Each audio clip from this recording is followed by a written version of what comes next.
ओम शांति। पहले 2 minute meditation करते हैं। कंफर्टेबल होकर बैठें। अपने आप को चारों तरफ से डिटैच करें। इस मोमेंट में आ जाएं और अपने को अपने सत्य स्वरूप की स्मृति दिलाएं।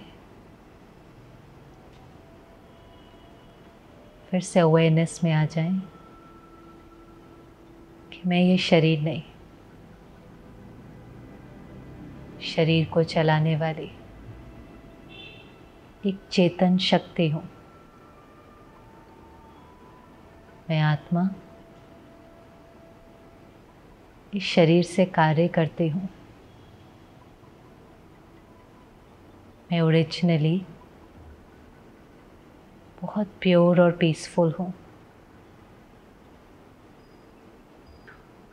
अपने को कहें, I am a pure being, I am a peaceful being. मैं साधारण नहीं, बहुत स्पेशल, यूनिक, महान आत्मा हूँ। केवल जीवन की इस यात्रा पर कुछ दाग लग गए जो परमात्मा की शक्ति से मुझे निकालने हैं। लेकिन बार बार अपने को अपने सत्य स्वरूप की स्मृति दिलाएं। अपने को वैसे देखें जैसे परमात्मा मुझे देखता है। वो प्यार का सागर, पवित्रता का सागर, मेरी कमी नहीं लेकिन मेरे ओरिजिनल नेचर को देखता है। मुझे ज्ञान और शक्ति देता है कि मैं भी अपने उस सत्य स्वरूप को इमर्ज कर सकूं। वो मेरे कार्मिक अकाउंट में तो इंटरफेयर नहीं कर सकता, लेकिन सही कर्म करने की समझ मुझे देता है और सत्य के मार्ग पर चलने की शक्ति भी देता है। तो आज उस ऑलमाइटी अथॉरिटी से जो मेरा है, मेरा परम पिता है, उससे एक रिश्ता जोड़ते हैं। ओम शांति।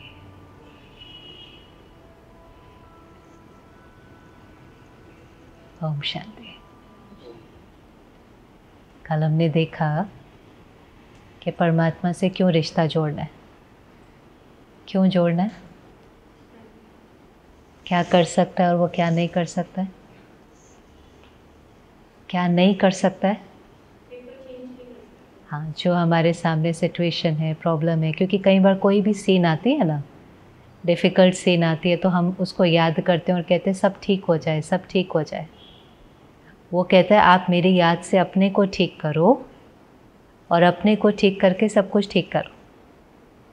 एक है आप सब कुछ ठीक कर दो, तो हमने देखा अगर वही सब कुछ ठीक करता जाएगा तो धीरे धीरे हम कमज़ोर हो जाते हैं, डिपेंडेंट हो जाते हैं, हमारी पावर नहीं बढ़ती है।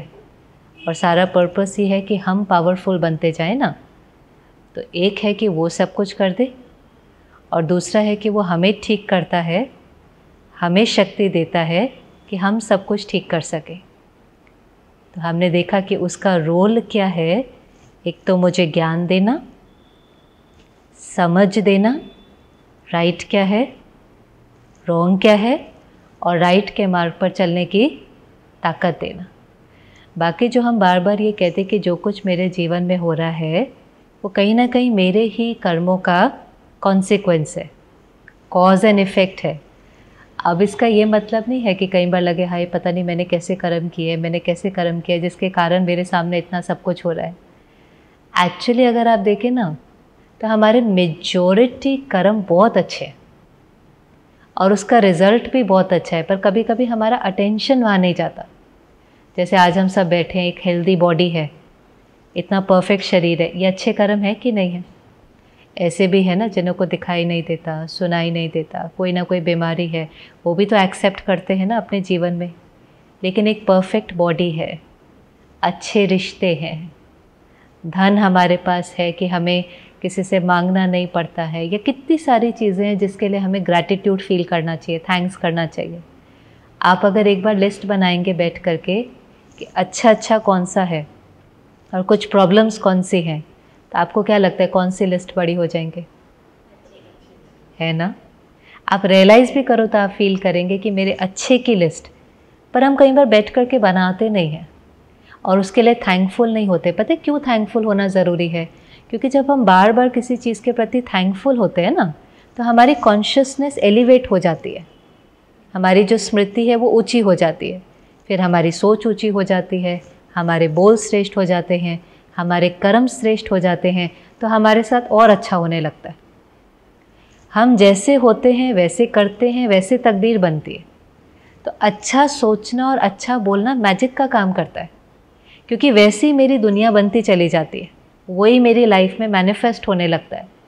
कभी कभी अगर हम अच्छा नहीं सोचते हैं ना, कई बार कहेंगे मेरे साथ ही सब बुरा होता है, पता नहीं भगवान मेरे साथ ऐसा क्यों करता है, मेरा तो लक ही ख़राब है, जॉब भी बेकार है, बॉस ही बेकार है, घर वाले ही ऐसे हैं, कहीं का चलता रहता है ना। तो ये कितनी लो कॉन्शियसनेस हो गई।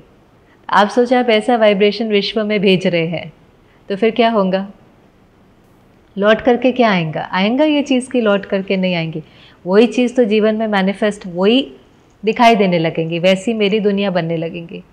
इसे जैसी दुनिया चाहिए वैसा सोचना पड़ेगा, जैसा चाहिए वैसे, जो है वो नहीं सोचना है। एक है जो है वो सोचें, और दूसरा है जैसा चाहिए। जैसे मान लो हम बीमार भी हैं, अब अगर मैं सोचती रहूं हाय देखो ना कितनी बीमारी है, कब ठीक होगी कि नहीं ठीक होगी, पता नहीं मेरा क्या होगा, तो आप सोचो वो बीमारी बढ़ेंगी कि घटेंगी? क्यों बढ़ेगी? क्योंकि वो वाइब्रेशन जा रहा है और वो सिचुएशन क्या होने लग जाएगी? बढ़ने। छोटी सी सिचुएशन है, बुखार भी होगा ना, कोई कहेगा कितना बुखार है, कब ठीक होगा, तो वो जो नेगेटिव वाइब्रेशन है वो हील नहीं होने देगा, तो वो बढ़ेगा। और अगर कोई बहुत बड़ी बीमारी भी है, मानो कैंसर जैसी भी बीमारी है, लेकिन कोई कहता है कि मैं ठीक हूँ, तो मैं ठीक हूँ कहते वाइब्रेशन कौन सा जाएगा बॉडी को? मैं ठीक हूँ कहते वाइब्रेशन कैसा जाएगा बॉडी को? तो फिर हीलिंग फास्टर होगी कि नहीं होगी? माना अगर कुछ ठीक नहीं है तो भी अपने को क्या कहना है? हम गीता में पढ़ते थे ना, वो जो हुआ अच्छा है, जो हो रहा है अच्छा है, और जो होने वाला है वो भी अच्छा है। फिर जब कोई बात आती है तो फिर कहते नहीं कुछ भी अच्छा नहीं है। क्या अच्छा है? कुछ भी तो अच्छा नहीं है। पर यही तो उस समय पर ज्ञान यूज़ करना था ना, कि नहीं ये भी जो है ये भी कैसा है? अच्छा है। जो एक लाइन कई लोग ये कोट आता है कई बार, कहते हैं turn your wounds into wisdom, माना जो आपके जख्म है उनसे भी सीख करके उनको ज्ञान में, विजडम में बदल दो, वो भी आपको आगे बढ़ाने के निमित्त हैं। तो कभी भी अपने चैलेंजेस से घबराना नहीं चाहिए। वैसे भी बातें क्या हैं? बातें आती हैं और चली जाती हैं। हमारी दादी जी बहुत सुंदर कहती थी, बातें क्या हैं? बादल की तरह हैं, बातें बादल की तरह हैं, बादल आते हैं और चले जाते हैं, रहते थोड़ी ना, आते हैं और चले जाते हैं। तो वो कहती थी बातें आती हैं चली जाती हैं, बातें आए और चली जाएं, लेकिन आपकी खुशी नहीं जाए। तो कोई भी बात आती है तो अनुभवी बना करके जाएंगे, इसलिए उससे डरना नहीं है।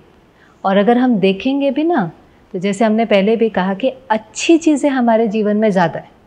हम मेजॉरिटी अगर लिस्ट बनाएंगे, जैसे वो एक बार कहते थे, एक बार स्कूल में एक टीचर ने एक बच्चे को एक पेज दिया और उसके ऊपर सारी क्लास को, और उसके ऊपर एक ब्लैक कलर का डॉट था वो दिया, और सबको पूछा आपको क्या दिखाई देता है, तो मेजॉरिटी ने देख करके कहा हमें इसके ऊपर काला डॉट दिखाई देता है। पूरा ब्लैंक पेज था, उसके ऊपर एक ब्लैक डॉट था। तो उन्होंने कहा आप सबको ब्लैक डॉट दिखाई दिया, उसके आसपास का जो वाइट स्पेस था वो किसी को क्यों नहीं दिखाई दिया? माना सबकी नज़र किसके ऊपर पड़ी? उस एक ब्लैक डॉट के ऊपर। हमारी कॉन्शियसनेस कई बार कहाँ तक अटक जाती है? एक प्रॉब्लम पर। एक ही प्रॉब्लम होगी, एक ही रिश्ता थोड़ा सा ठीक नहीं होगा, बहुत सारे रिश्ते बहुत अच्छे होंगे, सुखदायी होंगे, उनसे बहुत सहयोग मिलता होगा, एक ठीक नहीं होगा, एक प्रॉब्लम होगी, कहाँ चला जाता है सारा अटेंशन? और जहाँ अटेंशन जाएगा वहाँ एनर्जी फ्लो होगी, वो चीज़ और बढ़ेंगी। तो इसलिए पहले तो जो जो मिला है उसके प्रति थैंकफुल, और जो जो थोड़ा सा ठीक नहीं था अब हम उसको सेटल करेंगे ना, उसमें कोई गिल्ट में जाने की बात नहीं है। कई लोग गिल्ट में चले जाते हैं, पता नहीं मैंने क्या किया है, मेरे क्या किया है जिसके कारण मेरे साथ ऐसा हो रहा है। नहीं, ये भी परमात्मा रोज़ रोज़ कहता है अच्छा कोई गलती भी हो जाती है ना, कोई बात नहीं, गलती हो गई कोई बात नहीं, गलती से पाठ पढ़ लो, वो कुछ सिखाने के लिए आई थी, सीख लो, फिर उसको फुल स्टॉप लगा दो। दिल शिकस्त नहीं हो। दिल शिकस्त होना माना डिसहार्टन हो जाना, गिल्ट में चले जाना नहीं, क्योंकि अगर आप गिल्ट में जाएंगे, पहले तो हमसे गलती हो गई, अब अगर हम दिल शिकस्त हो जाएंगे तो हमारी जो इनर पावर है वो कम होगी कि और बढ़ेंगी कि कम हो जाएंगे? पहले तो गलती हो गई, अब उस गलती का चिंतन करेंगे, मेरे से ऐसा हो गया, ऐसा हो गया। जो पाठ पढ़ाने आई थी वो तो पढ़ना है कि दोबारा वो मिस्टेक नहीं हो, वो गलती मेरे से दोबारा नहीं हो, लेकिन अब उसकी गिल्ट में चले जाना कि हाय मैंने ऐसा उसको बोल दिया, मुझे ऐसा नहीं बोलना चाहिए था। अपने को एक बार कहो हाँ मैंने ऐसा बोला था, आगे से मैं ध्यान दूंगा, आगे से उसको ऐसा नहीं बोलेंगे। पर अब गिल्ट में जाना, ऐसा बोल दिया अब क्या होगा, अब वो क्या सोचेगा, अब मेरे रिश्ते का क्या होगा, कैसे मेरे मुख से निकल गया, तो ये तो मेरी एनर्जी को क्या कर रहा है? ये मेरी एनर्जी को क्या कर रहा है? और कम कर रहा है। अब इसमें नुकसान क्या होगा? अगर ये और कम होने लगेंगे ना तो गलती होने के चांसेस बढ़ जाएंगे। इसलिए हमारी अवस्था ठीक रहे ये बहुत ज़रूरी है। हमारी अवस्था ऊपर नीचे ना हो, ठीक रहे, ये बहुत इम्पोर्टेंट है। तो कल हमने देखा कि वो हमारे लिए सब कुछ ठीक नहीं कर सकता है, पर हमें तो ठीक कर सकता है ना, हमें ठीक कर सकता है। इससे बहुत ज़रूरी है कि हम उसके साथ रिश्ता जोड़ें। परमात्मा के साथ रिश्ता जोड़ना बहुत ब्यूटीफुल है, क्योंकि कल भी आप सब ने कहा कि वो कैसा है। अगर हम सबको जो हमने पढ़ा है वो भूलें थोड़े समय के लिए, तो हमने देखा वो कैसा है। हमारे लिए अगर कोई परफेक्ट है, हमारे लिए अगर कोई ऑल माइटी है, ऑल नोइंग है, परफेक्ट है, तो वो कैसा होगा? क्या उसकी क्वालिटीज़ आपको लगता है? क्या क्या क्वालिटीज़ हमने देखी थी कल उसकी होंगी? प्यार का सागर होगा, शांति का सागर होगा, प्रेम का सागर होगा, रहम दिल होगा। ऐसा होगा कि नहीं होगा? आज एक फ्रेंड भी ऐसा हो तो उसके साथ बैठने में कैसा लगता है? वैसे मिलते नहीं हमें बहुत सारे जिनके अंदर सारी क्वालिटीज़ और वो परफेक्ट हो, लेकिन आज कोई अच्छा भी है, कोई बहुत एक्सेप्ट करता है, रिस्पेक्ट देता है, हमें बहुत जज नहीं करता है, हम जो हैं वैसे हमें स्वीकार करता है, हम अपनी दिल की हर बात उसके साथ कर पाते हैं। उस फ्रेंड के पास जाने की दिल करती कि नहीं करती? उसके साथ बैठने की दिल करती कि नहीं? कहते थोड़े समय इसके साथ बैठाते हैं ना, मेरा दिल खुश हो जाता है, मेरा मन हल्का हो जाता है। मतलब उस फ्रेंड की वाइब्रेशन मेरे को हल्का कर देती है ना। ऐसा वो उसकी क्वालिटीज़ हैं कि उसकी क्वालिटीज़ का वाइब्रेशन मुझे अच्छा फील कराती। और जब भी थोड़ा सा ऊपर नीचे हो गया उस फ्रेंड की याद आएंगी, उसके पास जाने की दिल करेंगे। आप इमेजिन करो आपका फ्रेंड है, आपका फ्रेंड है जो प्यार का सागर है, जो रहम का सागर है, जो आपसे बहुत प्यार करता है, आप जो हो वैसे आपको स्वीकार करता है और अच्छा बनाने के लिए गाइड करता है। अगर उससे रिश्ता जुड़ जाए तो कैसा हो जाएगा जीवन, एक बार सोचो। फिर हमें यहाँ से कुछ भी लेने की ज़रूरत पड़ेगी? फिर हम कैसे हो जाएंगे? वहाँ से लेंगे और यहाँ पर क्या करेंगे? देते जाएंगे कि नहीं देते जाएंगे? देने वालों को क्या कहते हैं? ऐसा हाथ हमेशा किसका होता है? वरना देने वाले कौन होते हैं? देवता। और लेने वाले कौन होते हैं? लेने लेने वाले कौन? प्यार से बात करो ना, मुझे रिस्पेक्ट दो ना, आपने मुझे पूछा ही नहीं, आपने मुझे बुलाया ही नहीं, आपने मुझे बताया ही नहीं, आपने मेरे से राय नहीं ली सारा दिन। ये भी क्या है? ये मांगना है कि नहीं है? केवल धन मांगने की बात नहीं होती, ये भी मांगना है कि नहीं है? तो मांगने वाले को क्या कहते हैं? मांगने वाले को बेगर कहते हैं कि नहीं, भिखारी। तो परमात्मा हमको कहते हैं आप ना रॉयल भिखारी हो, रॉयल्टी से। हमें लगता है ये वाला मांगना तो ठीक है ना, आप मेरे से प्यार से बात करो, इस मांगने में क्या बुराई है? लेकिन है तो ये भी मांगना ही ना। एक है कि मैं आपसे प्यार से बात करूं, आपको भी करनी चाहिए, पर अगर आप नहीं करते तो उस पर मेरी स्थिति डिपेंडेंट नहीं है। जब तक हमारा रिश्ता उससे नहीं जुड़ता है, हम भरते नहीं हैं, हमारा हाथ सदा ऐसे रहता है, हमें सदा यहाँ से चाहिए चाहिए चाहिए, अंदर वो चाहिए चाहिए पूरा ही नहीं होता है, खाली से होते हैं। एक बार वहाँ से रिश्ता जुड़ जाता है, यहाँ से लेना बंद, वहाँ से लेते हैं और यहाँ पर क्या करते हैं? देते जाते हैं। तो परमात्मा हमको कहता है अभी आपको मनुष्य से क्या बनना है? वाह, ठीक है, ये वाला एम ठीक है। हर स्कूल में पढ़ते हैं तो कुछ एम होता है कि नहीं होता है? मेडिकल स्कूल में पढ़ते हैं तो वहाँ एम होता है ना कि हम यहाँ पढ़ेंगे तो क्या बनकर निकलेंगे? डॉक्टर बन के निकलेंगे। एक इंजीनियर के कॉलेज में कोई पढ़ता है तो उसको पता है ना, मैं यहाँ साल पढ़ के निकलूँगा तो क्या बनूँगा? इंजीनियर बनूँगा। आप भी यहाँ पर बैठे हुए हैं, ये भी एक प्रकार से स्कूल है, स्पिरिचुअल यूनिवर्सिटी है, पढ़ाई चल रही है। तो पढ़ाई का तो क्या होता है? कुछ ना कुछ एम होता है। और यहाँ का एम क्या है कि हमें क्या बनना है? मनुष्य से देवता। देवता क्या है? देव आत्मा, ऐसी आत्मा जो अंदर से भरी हुई है और देती है। देवताओं की महिमा यही तो कहते हैं ना, सर्वगुण संपन्न, माना वो गुणों से संपन्न है। 16 कला संपूर्ण, माना परफेक्ट है। सर्वगुण संपन्न, 16 कला संपूर्ण, संपूर्ण निर्विकारी, प्योर है। निर्विकारी माना प्योर है, परफेक्ट है, गुणों से संपन्न है। तो ऐसी आत्मा होगी तो वो तो देंगी ना। और कभी कभी हमको लगता है नहीं नहीं, ये तो बड़ा ऊंचा लक्ष्य है, ये तो हम प्राप्त कर नहीं सकते, हम कोई सेंट थोड़ी ना है, हम कोई महात्मा थोड़ी ना है, हम तो कौन है? हम तो इंसान हैं। एक्चुअली जो इंसान ये लक्ष्य रखता है और धीरे धीरे अपने को भरता जाता है, अपने गुणों को इमर्ज करता जाता है, उसको देख करके फिर हम क्या कहने लगते हैं? ये कौन है? फिर हम कहते हैं ये महात्मा है। वो भी मनुष्य ही होता है, पर वो अपने अंदर इन गुणों को इमर्ज करने लगता है, देने लगता है। उसकी क्वालिटीज़ को देख के, उसके कर्मों को देखकर हम कहते हैं ये कौन है?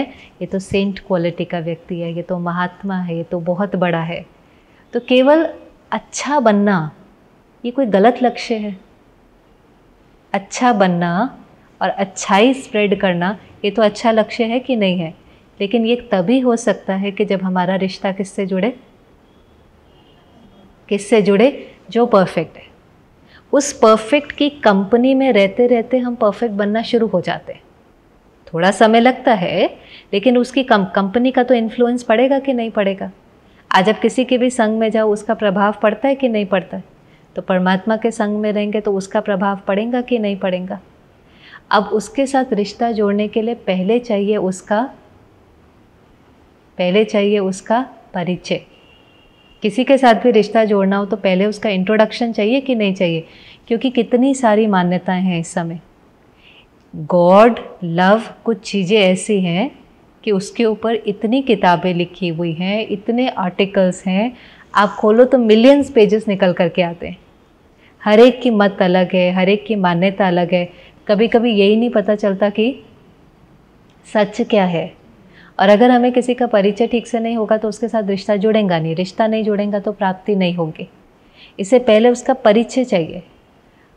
अगर अब मेरा परिचय किसी को देना है, मान लो, या आपका परिचय किसी को देना है, आपका परिचय 4 लोग देते हैं, तो वो चारों जो आपका परिचय देंगे, मानो किसी का परिचय मदर देती है, फ्रेंड देती है, उसके बॉस देते हैं, उसका घर का कोई बच्चा देता है, वो चारों जो उसका परिचय देंगे वो सेम होगा कि अलग होगा?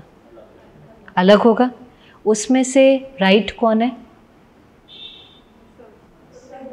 सब राइट है। माना वो जो परिचय देंगे वो किस पर्सपेक्टिव से देंगे? अपने नज़रिए से देंगे ना, उन्होंने कैसे हमें समझा है, हमारा रिश्ता उनके साथ क्या है, उनका पास्ट एक्सपीरियंस हमारे साथ क्या है।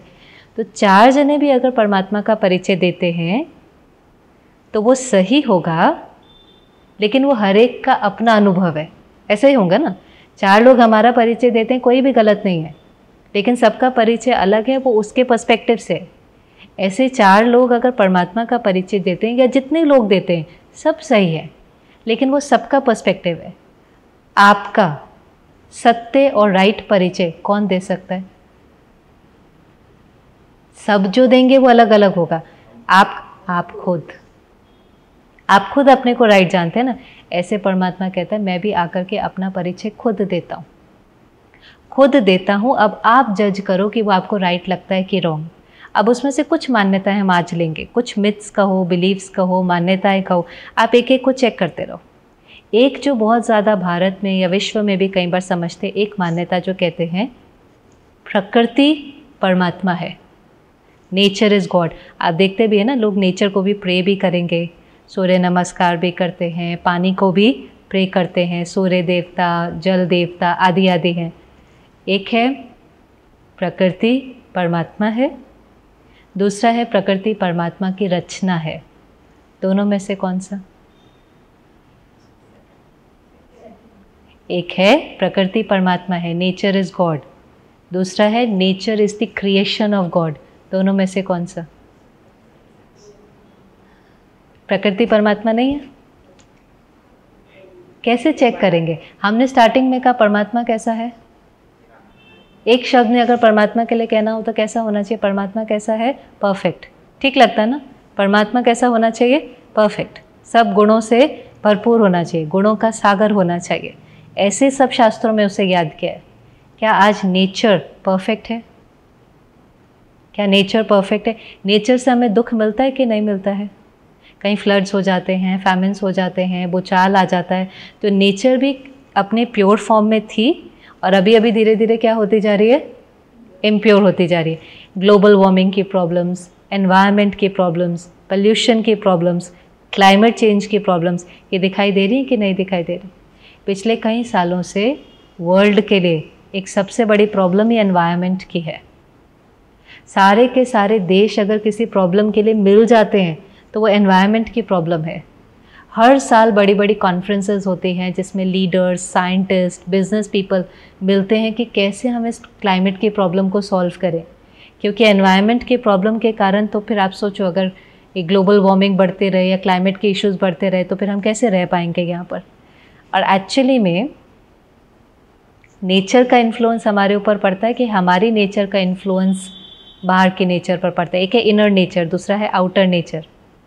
इनर नेचर का प्रभाव आउटर नेचर पर पड़ता है कि आउटर नेचर का प्रभाव इनर नेचर पे पड़ता है। माइंड का प्रभाव मैटर के ऊपर पड़ता है कि मैटर का प्रभाव माइंड के ऊपर पड़ता है। ये पता है नेचर की रिस्पॉन्सिबिलिटी जो ऐसी हो गई है, किसकी, कौन है इसके लिए रिस्पॉन्सिबल? 150 साल के अंदर अंदर आप देखेंगे बहुत ज़्यादा हुआ है। 150 साल पहले फिर भी जो नेचर और हम लोग बहुत बैलेंस में रहते थे, एक दूसरे को हम कहते ही क्या थे, भारत माँ, इसको माँ का दर्जा देते थे ना, और बहुत इसको प्यार से नेचर को ट्रीट करते थे। लेकिन 150 ईयर्स के अंदर पहले तो इंडस्ट्रियलाइजेशन होने लगा, इंडस्ट्रीज आदि बनने लगी। अब ये होता कैसे है, हर कंट्री को चाहिए हमारी इकोनॉमी बढ़े। इकोनॉमी बढ़ेंगी तो फिर लोगों को ख़रीदना ज़्यादा पड़ेगा। अब अगर ख़रीदना ज़्यादा है तो चीज़ें ज़्यादा बनानी पड़ेंगी। तो वो चीज़ें ज़्यादा बनाने के लिए रिसोर्सेज कहाँ से निकलेंगे?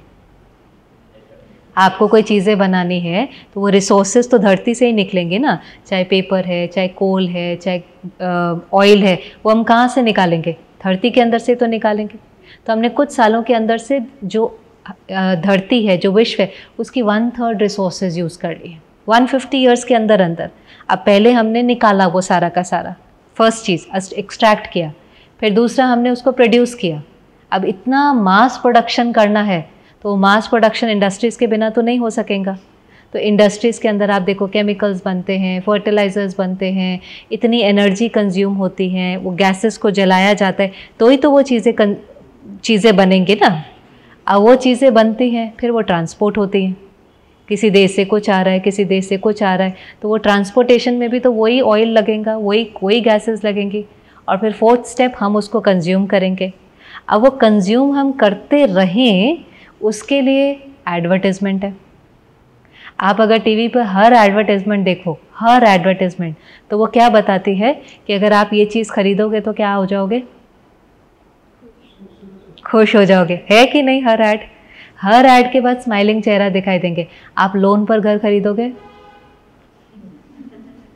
क्या होगा, वो तो यही दिखाते हैं ना, घर के अंदर सब खुश हैं, परिवार मिल करके है। एक्चुअली वो किसके ऊपर है। तो एक दिन तो आपको खुशी रहेंगी, फिर अगले दिन से क्या होने लगेगा, बोझ अनुभव होगा कि नहीं। खैर वो तो मन की स्थिति की बात है। घर मिलेगा, कंफर्टेबल होंगे, गाड़ी मिलेंगी, ट्रांसपोर्ट कर पाएंगे, कोई भी चीज़ है, पर उनकी हर ऐड, चाहे कपड़े की है, चाहे गाड़ी की है, चाहे घर की है, चाहे लोन की है, चाहे इंश्योरेंस की है, कोई भी ऐड है, वो ऐड आपको क्या कह रही है, आप ये चीज़ लेंगे तो क्या हो जाएंगे, खुश हो जाएंगे। उनको पता है कि सब लोगों को क्या चाहिए, खुशी चाहिए, तो हमारी इमोशनल स्टेट के साथ खेलते हैं। अब उनको पता है हमें खुशी चाहिए, तो हर चीज़ में कहते हैं ये करेंगे तो आपको क्या मिलेगी, तो हम कहते हैं अब ये चाहिए, ये चाहिए, ये चाहिए। तो कंज्यूमर ऐड देखता रहता है, और कितनी ऐड अभी तो सोशल मीडिया पर इधर, अब वो ऐड देखता रहता है, और ऐड देखकर उसको क्या होता है, अब ये चाहिए, अब ये चाहिए, अब ये चाहिए। अब वो कंज्यूम करता रहता है, अब कितना ही उसको यूज़ करेगा, फिर उसको क्या कर देगा, फिर उसको फेंक देगा, डिस्पोज कर देगा। अब डिस्पोज तो कर दिया, लेकिन जो चीज़ें अभी बन रही हैं जिसमें केमिकल्स यूज़ होते हैं, फर्टिलाइज़र यूज़ होते हैं, वो रिसाइकल नहीं हो सकते। वो चीज़ें अभी रिसाइकल नहीं हो सकती। आप उनको बर्न करेंगे तो वो और टॉक्सिक उसका नेचर बन जाएगा, और जहरीला हो जाएगा, जिसके कारण वायुमंडल में ऐसी गैसेस फैलती हैं। तो हमारी ये नेचर चाहिए कि, क्योंकि हम अंदर से खाली थे। देखो स्पिरिचुअलिटी का रोल कैसे प्ले होता है। हम अंदर से खाली थे, हमने कहा चाहिए, उन्होंने बनाना शुरू किया, और बनाते बनाते आज हर एक को एडिक्शन हो गया है चीज़ों का। और अब वो चीज़ें जब हम फेंकते जाते हैं तो वो इतनी इकट्ठी हो गई हैं कि वो धरती का भी क्या कर रही हैं, अभी वो बोझ हो गया, कहते हैं और नहीं। इकोलॉजिकल इम्बैलेंस है, हमने देखा ग्लोबल वार्मिंग है। तो ये हमारी नेचर, हमारी इनर नेचर ने क्या किया, आउटर नेचर को धीरे धीरे ख़राब किया कि नहीं किया। और यहाँ तक कि कई चीज़ें तो पता है अभी कैसे बनती हैं, बनाने वाले भी देखो ऐसे बनाते हैं कि पहले कोई प्रोडक्ट आता था ना, तो पहले जब वो प्रोडक्ट आता था तो उसकी वैल्यू होती थी 10 साल तक ये ख़राब नहीं होगा, 15 साल तक ये ख़राब, ऐसे होता था ना। कोई वॉशिंग मशीन आई, अब उनको जल्दी जल्दी बनाना है, तो जल्दी जल्दी बनाना है, तो वो हर चीज़ भले आप यूज़ कर सकते हैं, लेकिन उसकी लाइफ ही 2 या 3 साल की होगी। उसको बोलते ही हैं ऑब्सोलेसेंस, माना उसके बाद आप मार्केट में उसका पार्ट भी लेने जाएंगे ना, किसी चीज़ का, कभी देखा है, आपको उसका पार्ट ही नहीं मिलेगा। वो तो आपको कंफर्टेबल है वो यूज़ करने में, लेकिन आपको उसका पार्ट ही नहीं मिलेगा। जब पार्ट ही नहीं मिलेगा तो आपको वो चीज़ निकालनी पड़ेगी, उसको निकालना ही पड़ेगा। अब ये ऐसी एक विशियस साइकिल है कि गवर्नमेंट को इकोनॉमी बढ़ानी है, उसके लिए कंज्यूमर चाहिए, उसके लिए हमें नेचर को गलत यूज़ करना पड़ता है, और इसके लिए साल बाय साल कॉन्फ्रेंसेस होती रहती है। पहले पता है जब ये कॉन्फ्रेंस होती थी तो इस कॉन्फ्रेंस में सिर्फ साइंटिस्ट पार्टिसिपेट करते थे, क्योंकि उनको लगता था कि नहीं, साइंटिस्ट कोई स्ट्रैटेजी निकालें, साइंटिस्ट कोई कुछ तो बताएं ना जिससे हम ये सब कुछ ठीक कर सकें, एनवायरनमेंट के साइंटिस्ट आदि। फिर उन्होंने देखा नहीं ये काफ़ी नहीं है, इसको ठीक करने के लिए हमें तो पैसा भी चाहिए। तो फिर इस कॉन्फ्रेंस में कौन ऐड होने लगे, जो कॉरपोरेट सेक्टर के बिजनेस वाले हैं आदि। क्लाइमेट की बड़ी लेवल की कॉन्फ्रेंसेस होती हैं। फिर देखा कि नहीं धन भी है, स्किल भी है, लॉज भी हैं, सब कुछ है, लेकिन फिर देखा कि अगर लोगों की कॉन्शियसनेस नहीं बदलेंगे ना, तो कभी भी बाहर के लेवल पर परिवर्तन आ नहीं सकता। अब कुछ सालों से वो इस कॉन्फ्रेंसेस में स्पिरिचुअल लोगों को बुलाते हैं। आप बताओ क्या करें, क्योंकि अंदर अगर चेंज नहीं आएगा, संस्कार परिवर्तन नहीं होगा, तो संसार परिवर्तन हो ही नहीं सकता है। इसलिए बहुत सुंदर बात बताते हैं, 5 R। अगर हमें नेचर को प्रोटेक्ट करना है, अगर हमें नेचर, क्योंकि नेचर के साथ भी तो एक कार्मिक अकाउंट बनता है कि नहीं बनता है। तो नेचर के साथ अगर हम नेचर का मिसयूज़ करेंगे तो कल नेचर की तरफ से बड़े बड़े पेपर आते हैं कि नहीं आते हैं, कहीं फ्लड, कहीं कुछ, तो उसके साथ भी हमारा एक कार्मिक अकाउंट बनता है। तो 5 R बताते हैं। पहला, रीयूज़, कोई भी चीज़ आपके पास है, हो सके तो उसको क्या करें, रीयूज़। दूसरा, रिफ्यूज़। अगर वो चीज़ आपकी ज़रूरत की नहीं है तो उसको क्या करो, रिफ्यूज़ कर दो। रिड्यूस, अपनी कंजम्पशन को क्या करो, जितनी आवश्यकता है, खुशी के लिए नहीं, आवश्यकता के लिए। दोनों में फ़र्क है, खुशी के लिए नहीं लेकिन आवश्यकता के लिए। कितने हो गए? पहला कौन सा? रीयूज़। दूसरा, रिफ्यूज़, नहीं चाहिए तो रिफ्यूज़ कर दो। तीसरा, रिड्यूस। चौथा, रिसाइकल, जितना हो सके उसको रिसाइकल करो। और पांचवा, रीपर्पस, माना वो तो हम भारत में करते ही हैं। कोई चीज़ है, अभी इस काम में कोई खाली डब्बा है, इस काम में नहीं आता, हम उसमें गमला उगा देते हैं, फिर वो गमले से निकल जाता है। माना उस चीज़ को हम किसी दूसरे कार्य में लगाते रहते हैं। कोई चीज़ है तो उसको मल्टीपल चीज़ों में यूज़ करते हैं। जब हम इन चीज़ों का ध्यान देते हैं ना, छोटा छोटा पानी हम बंद करते हैं, बिजली हम बचाते हैं, ये हमारा नेचर के साथ एक बहुत अच्छा कार्मिक अकाउंट बनता है। और जैसा हमारा होगा वैसा ही सहयोग उसका हमें मिलेगा, हमें उसकी तकलीफ़ नहीं होगी। तो इसलिए नेचर परमात्मा नहीं हो सकती। नेचर परमात्मा की क्रिएशन है, उसके ऊपर किसका प्रभाव पड़ता है? हमारा प्रभाव पड़ता है। हम एलिवेट होते जाएंगे तो नेचर बाहर के अपने आप चेंज होते जाएंगे। कभी कभी तो हमें ये भी नहीं पता चलता कि हमें चाहिए के कारण, अगर आप देखें जो इंडस्ट्रीज़ हैं उसमें कैसे लोग जब काम करते हैं तो उनकी वर्किंग कंडीशंस कैसी हैं। गांव से लोग अभी सिटीज़ में आते जा रहे हैं ना कमाने के लिए, लेकिन उनकी वर्किंग कंडीशंस कैसी है, कितनी चीप लेबर है ना। माना वर्किंग कंडीशंस अच्छी नहीं है, लाइफस्टाइल उनका अच्छा नहीं है, केवल इसलिए कि ज़्यादा बने और हम उस चीज़ को कंज्यूम कर सकें। इसलिए गांधी जी कहते थे ना, गांधी जी तो हमेशा ही कहते थे कि लाइफ कैसी हो, simple living, high thinking. Thinking आपकी हाई होनी चाहिए, क्योंकि आपकी थिंकिंग आपको खुशी देगी। आपके मन की स्थिति आपको खुशी, कंटेंटमेंट की अनुभूति कराएंगे, तो ऑटोमेटिकली आपकी लाइफ जो है वो सिंपल होती जाएंगी। पर इसके साथ एक्सपेरिमेंट करना है। चीज़ों को कम करने से पहले थिंकिंग को एलिवेट करना शुरू करो, चीज़ें अपने आप कम होने लगती है। वो करनी नहीं पड़ती, वो एक्चुअली रिजल्ट है, वो बाय प्रोडक्ट है। तो ये पहली मान्यता है।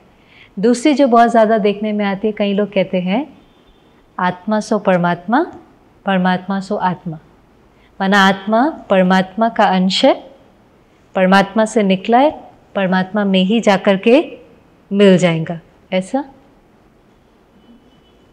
क्या लगता है? माना वो उसी का पार्ट है, उसी में से निकला है और उसी में ही जाकर के मिल जाएगा। इससे कईयों की सारे जीवन की रहती, मुझे ब्रह्म में लीन हो जाना है, बस मुझे अभी उसमें जाकर के लीन हो जाना है। उसमें भी परमात्मा ने समझाया आत्मा की अपनी आइडेंटिटी है, और जैसी उसकी आइडेंटिटी होती है वैसा उसको टाइटल दिया जाता है। जैसे आप देखो कोई पाप कर्म करता है तो उसको क्या टाइटल देते हैं? पापात्मा कहते हैं ना। कोई पुण्य कर्म करता है, कोई धर्म की स्थापना करता है, किसी के अंदर दैवी गुण होते हैं, कोई देवात्मा, धर्मात्मा, पाप आत्मा, पुण्य आत्मा, कोई महान कर्म करता है। लेकिन परमात्मा टाइटल किसको देते हैं? परमात्मा टाइटल तो किसी को नहीं देते ना, माना वो अलग है। बाकी हर आत्मा की जैसी क्वालिटी होती है वैसे उसको टाइटल दिया। मनुष्य आत्मा है, देव आत्मा है, धर्म आत्मा है, और हम उसको ये भी कह देते हैं देवात्माएं, धर्मात्माएं, प्लूरल में भी ले लेते हैं कि बहुत हैं। लेकिन परमात्मा के लिए तो कभी नहीं कहते ना परमात्माएं। कभी भी परमात्मा की बात होगी तो कहेंगे कितने हैं? हमेशा कहते हैं ना गॉड इज वन, निकलता ही है, समझते, कहेंगे भले उसके इतने अवतार हैं, अलग अलग रूप हैं, पर कहेंगे गॉड इज वन। देवी देवताओं के लिए क्या कहते हैं? कितने हैं? भारत में क्या कहते हैं? कितने हैं? 33 करोड़। मनुष्य आत्माएं कितनी हैं इस समय पर? पॉपुलेशन कितनी है? कहेंगे 700 करोड़ से भी ज़्यादा। परमात्मा परमात्मा एक है। इससे हमारी आइडेंटिटी अलग है, उसकी आइडेंटिटी अलग है। नहीं तो ये तो ऐसा हो जाएगा जैसे सागर से एक बुदबुदा निकला, सागर में जाकर समा गया, तो उसकी अपनी कोई आइडेंटिटी बचती ही नहीं है ना, उसकी अपनी कोई पहचान ही नहीं बचती। उससे निकला, उसमें जाकर के मिला गया, ऐसा नहीं है। हम सबकी अपनी अपनी आइडेंटिटी है। और इसलिए वो कहता है बच्चा बाप जैसा बन सकता है, बच्चा बाप बन जाए ये नहीं हो सकता। बच्चा बाप ही बन जाए ये नहीं हो सकता, लेकिन बच्चा बाप जैसा बन सकता है। तो आत्मा सो परमात्मा भी ठीक नहीं है। तीसरा जो बहुत कॉमन है वो आपको जज करना है। जो तीसरा सब कहते हैं कि परमात्मा सर्वव्यापी है, ओमनी प्रेजेंट है। सर्वव्यापी का मतलब क्या होता है? सब जगह पर है, कण कण में है, मेरे अंदर भी है, आपके अंदर भी है। आपने थोड़े समय पहले कहा था परमात्मा कैसा है, वन वर्ड में परफेक्ट है। मेरे अंदर भी बैठा है परफेक्ट, आपके अंदर भी बैठा है परफेक्ट। मेरे अंदर भी प्यार का सागर बैठा है, आपके अंदर भी बैठा है। और मुझे भी गुस्सा आता है और आपको भी गुस्सा आता है, और थोड़ा बहुत नहीं आता, इतना आता है कि हम वॉर्स तक कर लेते हैं, इतने झगड़े कर लेते हैं कि हम एक दूसरे पर बॉम्ब्स भी, कंट्रीज बॉम्ब्स भी गिरा देते हैं। थोड़ा अजीब नहीं लगता है कि शांति का सागर, प्यार का सागर मेरे अंदर बैठा है। आज अगर कोई चीज़ भी मेरे आसपास हो, कुछ अगरबत्ती भी यहाँ पर जल रही हो, तो उसकी खुशबू आपको आएंगे कि नहीं आएंगे? आपको पता नहीं है। जैसे यहाँ एयर फ्रेशनर लगे हुए हैं, आपको दिखाई भी नहीं देंगे कहाँ लगे या अगरबत्ती कहाँ जली है, पर खुशबू तो आती है ना। खुशबू आती है तो पता चलता है ना कि वो यहाँ पर है। ऐसे वो मेरे अंदर बैठा और मुझे वो फील ही नहीं हो, उसकी क्वालिटीज़ एक्सपीरियंस ही नहीं हो, और ही हम सारा दिन क्या कहते रहते हैं, मुझे तो बहुत दर्द है, चिंता होती है, नफ़रत होती है, डर लगता है। तो ये कौन कह रहा है? मेरे अंदर का बैठा हुआ परमात्मा कह रहा है। कई लोग कहते हैं नहीं नहीं वो भी है, मैं भी हूँ, वो हम दोनों ही हैं। दोनों भी है तो दोनों में से पावरफुल ज़्यादा कौन है? दोनों भी है तो दोनों में से पावरफुल ज़्यादा वो है ना। तो कम से कम उसकी क्वालिटीज़ ओवरशैडो तो कर जानी चाहिए ना, दिखाई तो देनी चाहिए ना। तो इसलिए वो कहाँ तक सर्वव्यापी है, ये अलग बात है कि जैसे सूर्य एक जगह पर है, पर उसकी किरणें तो हमें सब जगह महसूस होती है ना, पर हम उसको सर्वव्यापी तो नहीं कह सकते। हम कहते वो एक जगह पर है लेकिन उसकी किरणें सब तरफ फैलती हैं, वो अलग बात है। परमात्मा सन की तरह है, उसकी शक्ति सब तरफ फैलती है, जो उससे कनेक्ट होगा वो उसकी पावर को रिसीव करेगा, वो अलग बात है। लेकिन ये कह देना कि वो हर जगह है और कण कण में है, ये तो परमात्मा कहते हैं ऐसे है जैसे आप मुझे गाली देते हो, क्योंकि एक्चुअली कोई बहुत गुस्से वाला हो, ठीक है, और मैं आपको कहूँ आप बिल्कुल इसकी तरह हो। कोई बहुत गुस्से वाला है और मैं कहूँ आप बिल्कुल, तो ये आपकी क्या हो जाएगी? इंसल्ट हो जाएंगे कि नहीं? अब आप चारों तरफ देखो लोगों की हालत कैसी है। कोई डर में, चिंता में, ऐसे ऐसे सब कमज़ोरियों से, काम, क्रोध, लोभ, मोह, अहंकार से भरे हुए हैं, और हम कहते हैं इसके अंदर कौन है? तो ये तो जैसे उसकी इंसल्ट हो गई ना, ये तो एक प्रकार से उसकी ग्लानि करने जैसा हो गया। पर ये मान्यताएं निकलती कहाँ से हैं? इसका कुछ कारण होता है। एक कारण पता है इसका क्या है? जैसे जो हमारे सन्यासी होकर के गए ना, वो बहुत दुरानदेशी थे। अब जैसे कोई दुरानदेशी होता है और उसको दिखाई देता है ना कि ये गलत तरीके पर जा रहे हैं, तो कभी कभी पेरेंट को भी जब दिखाई देता है कि गलत तरीके पर जा रहे हैं, तो वो उसको सावधान करने की कोशिश करता है। अब ऐसे महान आत्माओं ने देखा ये देखो गलत कर रहे हैं, कोई झूठ बोल रहा है, कोई चोरी कर रहा है, तो उन्होंने कैसे डराने की कोशिश करी? देखो ये सब नहीं करो, आपको भगवान देख रहा है। कह देते हैं कई बार कि नहीं, लोग कह देते हैं संभालो भगवान देख रहे हैं। एक्चुअली डरना किससे चाहिए हमें? अपने कर्मों से। उससे तो हम डरते नहीं हैं, भूल जाते हैं कि जो करेंगे वो लौट कर आएगा। डराने के लिए उसको क्या करते रहते हैं? भगवान देख रहा है, भगवान देख रहा है। थोड़ा समय मनुष्य डरा, अच्छा देख रहा है, मुझे गलत नहीं करना। फिर देखा ये गलत कर रहा है, इसके साथ तो कुछ गलत हो ही नहीं रहा, पता नहीं कौन सा देख रहा है। जैसे वो छोटे बच्चे को कई बार डराते नहीं है, तुम बाहर नहीं जाना, बाहर जाएंगे तो क्या होगा, कुत्ता काट लेगा, ये हो जाएगा, डराते हैं उसको। थोड़ा समय वो डरता है, एक दिन वो बाहर निकलता, अरे देखता है ये कुत्ता तो मुझे कुछ कर ही नहीं रहा, ये तो मुझे क्या कर रहा है, प्यार कर रहा है, मेरे साथ खेल रहा है। फिर वो पपी को घर में प्यार से उठा करके ले आता है, कहते नहीं नहीं ये कुछ नहीं करता है, आपको ऐसे ही लगता है ये तो कुछ नहीं करता है। उसका डर जो है वो ख़त्म हो जाता है। पर हमने उसको केवल एजुकेट नहीं किया। आजकल जो इजी तरीका हो गया है ना, घर में भी कई बार एजुकेट नहीं करते, तुम ऐसा करेंगे बाथरूम में बंद कर देंगे, ऐसा करेंगे, ये कर देंगे, डराते हैं। डराने से पता है बहुत मन के ऊपर प्रभाव पड़ता है, स्वमान भी कम हो जाता है। व्यक्ति का सेल्फ कॉन्फिडेंस कम हो जाता है, उसकी ताकत कम होने लगती है। हर चीज़ के लिए क्या करना चाहिए? एजुकेट करना चाहिए। आप किसी को बोलो ये नहीं करना है, एक बार छोटे बच्चे को बोलो ये नहीं करना है, वो क्या करेगा? वो करेगा, क्योंकि हमने ये नहीं बताया क्यों नहीं करना है। जैसे हम यहीं पर बैठे थे, हमने आपको कई सारे इंस्ट्रक्शंस दिए, इतने बजे आना है, आपको फ़ोन बंद रखना है, ये कच कच खाना, लेकिन फिर आपको बताया कि ये सब क्यों करना है, क्योंकि ये हमने बताया कि ये रिकॉर्ड हो रहा है, इसमें आपका सहयोग चाहिए। तो कितने आराम से आपने सहयोग दिया। नहीं तो आपको लगता मेरा कोई अर्जेंट कॉल है, इम्पोर्टेंट है, मुझे वॉशरूम जाना है, ऐसे तो मुझे करना ही पड़ेगा ना, तो वो बहुत डिफ़िकल्ट लगता है, छोटी सी चीज़ भी मुश्किल लगती। लेकिन जब हम किसी को एजुकेट करते हैं तो वो हमें सहयोग देने के लिए तैयार हो जाता है। ऐसे उन्होंने एजुकेट नहीं किया कि जो कर्म करेंगे वो चीज़ लौट करके आएंगे, केवल क्या कहा, ये करेंगे, भगवान देख रहा है, फिर भगवान देख रहा है, फिर भगवान आपसे क्या हो जाएगा? नाराज हो जाएगा, और नाराज होकर आपको श्राप दे देगा। कितना डर बताओ। इसलिए तो हम गॉड फियरिंग हो गए ना, गॉड लविंग होने की जगह गॉड फियरिंग हो गए। श्राप दे देगा। श्राप माना किसी को कर्स करना। आप कभी किसी को श्राप देंगे? आप किसी को ऐसे बोल सकते हैं आपके जीवन में सब कुछ गलत हो, आपका नुकसान हो जाए, आपका धंधा खराब हो जाए, आप बीमार हो जाए, आप ऐसा बोलेंगे कभी किसी को? बोल सकते हैं ऐसा आप किसी को? कॉन्शियसली गुस्से में बोलते होंगे तो पता नहीं लेकिन अगर ठीक स्थिति में हो तो बोल सकते हैं हम किसी को। हम परफेक्ट नहीं हैं तो भी हमें लगता है कि किसी के लिए ऐसा नहीं बोलना चाहिए, नहीं करना चाहिए। वो तो परफेक्ट है, वो हमें श्राप देगा क्या? कर्स करेगा। लेकिन हम कैसे कर्स्ड हो जाते हैं? हम खुद को ही श्राप लगा देते हैं, क्योंकि अगर मैंने गलत किया तो फिर मेरे साथ गलत वो होगा लौट करके कि नहीं आएगा। तो किसने किसको श्राप दिया एक्चुअली में? खुद ने खुद की सोच से, बोल से, कर्म से ही खुद का नुकसान कर दिया। ये खुद की ये भी सोची, चलो बोला नहीं, हमने कहा अंदर में ही सोचा कि पता नहीं इनको इतनी सफलता क्यों मिलती है, इनका तो धंधा खराब हो जाए। सोचा मैंने, मान लो सोचा, इन्होंने मेरे साथ बहुत गलत किया है, हे भगवान इनका बहुत नुकसान हो जाए। मेरे सोचने से उनका नुकसान होगा?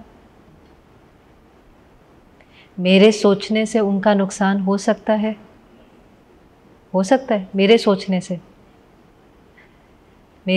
से उनका नुकसान हो सकता है, क्योंकि कई लोगों को लगता है उन्होंने ना मेरे पे नज़र लगा दी है। ऐसे कई लोग कहते पता नहीं किसकी नज़र लग गई, किसकी नज़र लग गई। कई लोग यही बोलते रहते पता नहीं किसने मेरे पे ब्लैक मैजिक कर दिया, किसने मेरे पे नज़र लगा दी है। नज़र लगाने का मतलब क्या है कि पता नहीं किसी ने मेरे साथ कुछ कर दिया जिसके कारण मेरे जीवन में गलत हो रहा है। उनके कुछ करने से मेरे जीवन में गलत हो सकता है?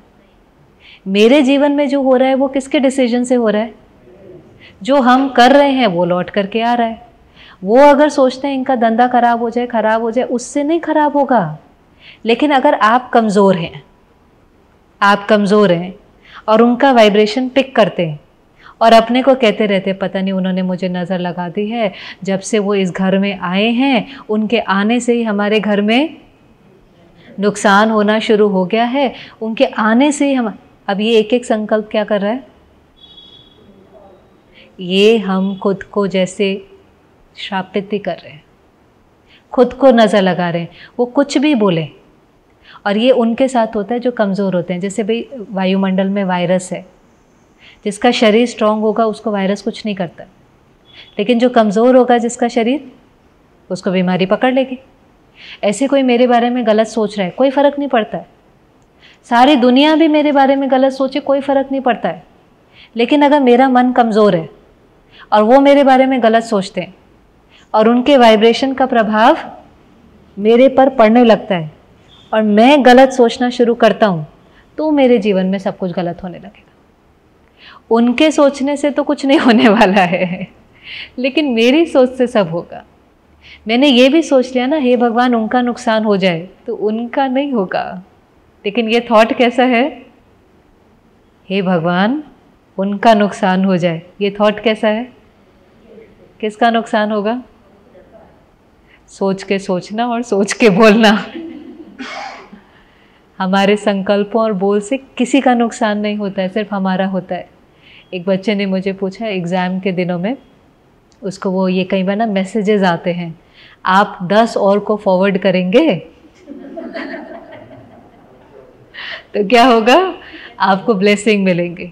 हाँ, तो उसने अभी अंधश्रद्धा इतनी ज़्यादा है हमारी कंट्री में, तो बहुत ही ज़्यादा है। तो एक बार तो कहते मैंने फॉरवर्ड नहीं किया, फ़ोन रख दिया। फिर मैंने कहा क्या जाता है, 10 को फॉरवर्ड करने में कोई टाइम थोड़ी ना लगता है फिर फटाफट उसको फॉरवर्ड कर दिया। फिर कहा अच्छा ठीक है। उसके बाद तो यही लिखा था कि आप 10 को फॉरवर्ड करेंगे तो आपका एग्ज़ाम अच्छा जाएगा या आपको ब्लेस होंगे। अब एक्चुअली में क्या होता है, वो कर्म में देखो कैसे मन कैसे काम करता है। जब तक हमने 10 को फॉरवर्ड नहीं किया था तो मन क्या कह रहा था, पता नहीं कुछ हो ना जाए, कुछ हो ना जाए। और फॉरवर्ड करने के बाद मन ने क्या कहना शुरू कर दिया, अब मैंने 10 को फॉरवर्ड कर दिया ना, अब मेरा एग्ज़ाम कैसे होगा, अच्छा होगा, क्योंकि 10 की ब्लेसिंग मुझे मिलेंगी। ये किसने किसको ब्लेस किया, ये मैंने अपने संकल्पों।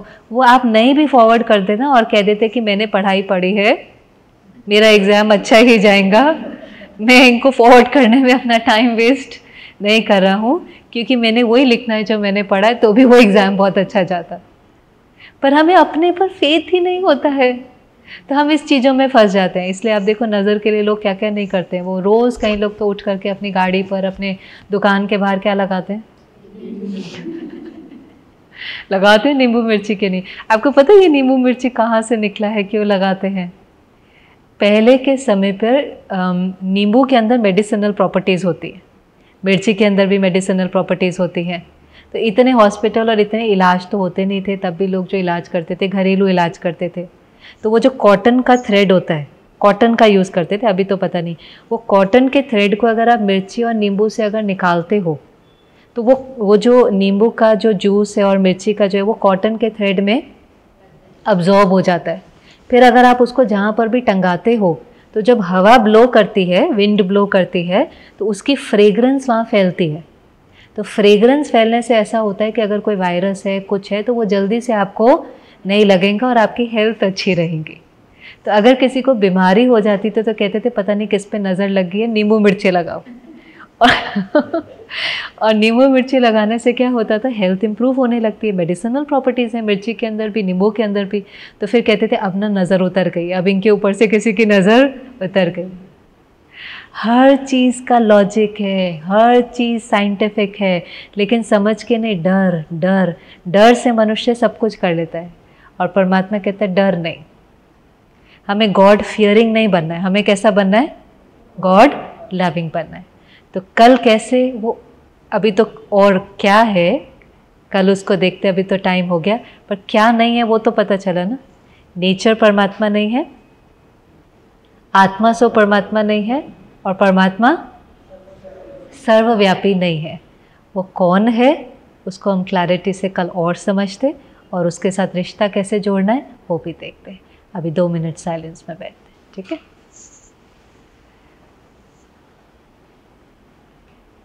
कंफर्टेबल होकर बैठे। इतने दिनों में हमने अपने साथ रिश्ता जोड़ा। अपने साथ संबंध जोड़ने से हमारा जीवन एलिवेट होने लगा। हम मालिक बनकर के जीवन जीने लगे, मन के मालिक, संकल्पों के मालिक, भावनाओं के मालिक। अब हम किसी पर डिपेंडेंट नहीं हैं। और जैसे ही अपने साथ रिश्ता जोड़ा, अपने को समझने लगे, तो दूसरों को समझना भी बहुत आसान हो गया। क्योंकि जो मैं फील करता हूँ वही दूसरे फील करते हैं। अपने लिए अच्छा सोचा तो उसका प्रभाव दूसरे पर भी पड़ा। जैसे अपने साथ रिश्ता जोड़ा, ऐसे ज़रूरी है कि उस परमात्मा के साथ रिश्ता जोड़े। वो जो बुद्धिवानों का बुद्धिवान है, जो मेरा पिता है, मेरा फ्रेंड है, ज़रूरी है उसका सत्य परिचय मिले और उसके साथ मेरा रिश्ता हो। फिर हम लेने वाले से देने वाले बन जाएंगे, मांगने के बजाय औरों को भरपूर करने वाले बन जाएंगे। मेरा लक्ष्य है मनुष्य से देवता बनना। ब्लेम कंप्लेन करने के बजाय स्पिरिचुअल स्टडी करके अपने को अच्छा बनाना और अपनी अच्छाई औरों के साथ शेयर करना। ओम शांति।